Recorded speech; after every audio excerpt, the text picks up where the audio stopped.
This isekai is rated a 7.92 on my anime list, so I'm just gonna do the right thing and round it up to a nice even 8, because this hits different. The isekai trope of getting stuck in a game is overused and overplayed, and we know that, but it doesn't stop these titles from gaining mass popularity. We know the basic formula, yet we still watch as if we're gonna get anything different. I mean, yes, some aspects will be vastly different, but the underlying plots are usually the same. Oh my god, I'm in a new world. What's this menu screen in front of me? Let me join the Adventurers Guild. Oh my god, I got special perks. I'm now overpowered. We know this is the isekai formula, yet we are still excited and happy to waste our time watching it. Even everyone's favorite isekai, Mushoku Tensei, isn't void of some of the general tropes we see in isekai all the time. It just does them better. I am better! Overlord also has these tropes, but what makes it different is truly terrifying and a great spin on a genre we already have an abundance of. It's the final hour of the popular MMORPG Yggdrasil, and our main character is spending his last time in his favorite online game before the servers shut down. As he said his final goodbye, the clock runs down and everything's over. Well,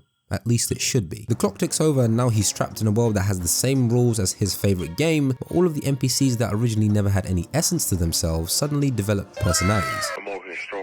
The world he once thought was a playground becomes real all too quickly, and now he has to search throughout the world for any other players that may be in his predicament. And to do that, he may even have to take over the world in a bid to find answers. The premise of this story forces our main character to fully adopt his avatar's personality, the role of the benevolent skeleton magic caster Ainz, and this naturally causes him to be heavily involved with the world's politics and its leaders. A man with a skeleton face shows up, he's all powerful and can cast magic no one is even close to casting, and you have no idea what his intentions are. I mean, to be very honest, I'd shit myself. But the interesting thing about this anime is how Ainz deals with his newfound reality. The very essence of his being has changed. He's a former human turned undead, and this comes with its own set of caveats. As humans, you feel pain, sadness, but as an undead, you feel none of that shit. And the story plays on this fact heavily. Ainz doesn't follow the general zero to hero isekai trope. In this world, Ainz is actually considered more of a villain, and he certainly doesn't start from zero. To the other nations, Ainz is essentially a walking nuke that can be turned to them at any given moment. And seeing Ainz accept his role in this world is truly interesting. As an undead, Ainz can't feel the extremities of human emotion. From what I've seen, if he ever reaches a heightened state of any emotion that would be previously plausible as a human, it's negated because of his undead status. This change causes Ainz to be truly terrifying.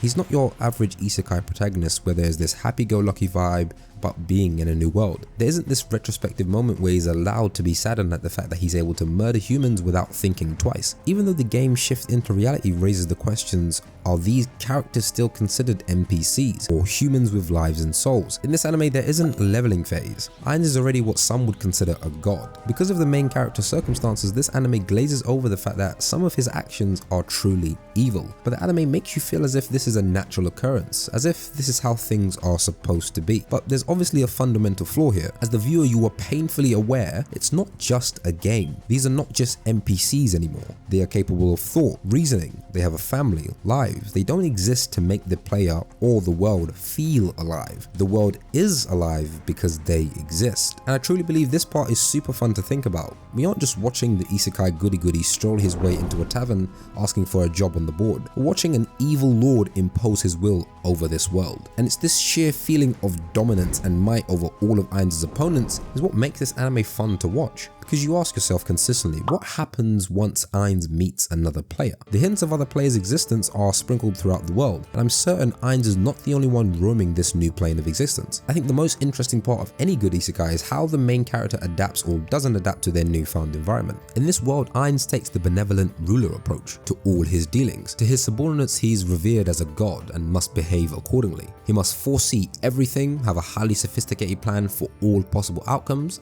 and essentially never get caught lacking. But let's be very honest, the average gamer doesn't have Lelouch level IQ, and this fact is exploited in the most hilarious ways in the anime. There are multiple egregious misunderstandings between Ainz and his subordinates where things just tend to happen in the favor of the protagonist, and the subordinates end up thinking this is part of some master plan their supreme leader designed, when in reality this was just some turn of events that happened to favor their ruler. And it makes for some very funny interactions that play a pivotal part in the decisions the main character makes. The main character doesn't just have this new world in the palm of his hands, he literally has this new world balls at his fingertips, and watching him shake the foundation of the world is extremely intriguing. because so far we don't know if any players like him may be doing the same thing, but keeping a very low profile. The characters that make the main character's life as intriguing as it is are his subordinates, which he and his friends created when this world was still just a game. They don't just revere him as a ruler, but they worship his very essence as a god and treat him accordingly. And it's these side characters that add tremendous amounts of pressure to the dealings of the main character.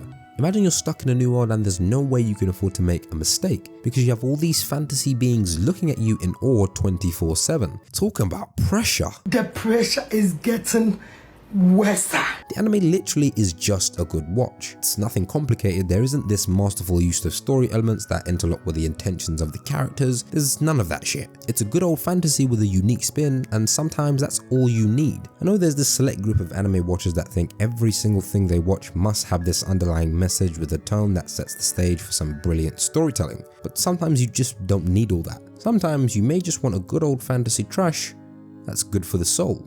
And that's it. Now, is this worth watching? Yes. It's just fun to allow yourself to be absorbed in a fantasy where the main character is considered the villain, and just to watch him explore this world in its entirety is a journey I'd like to see a conclusion to.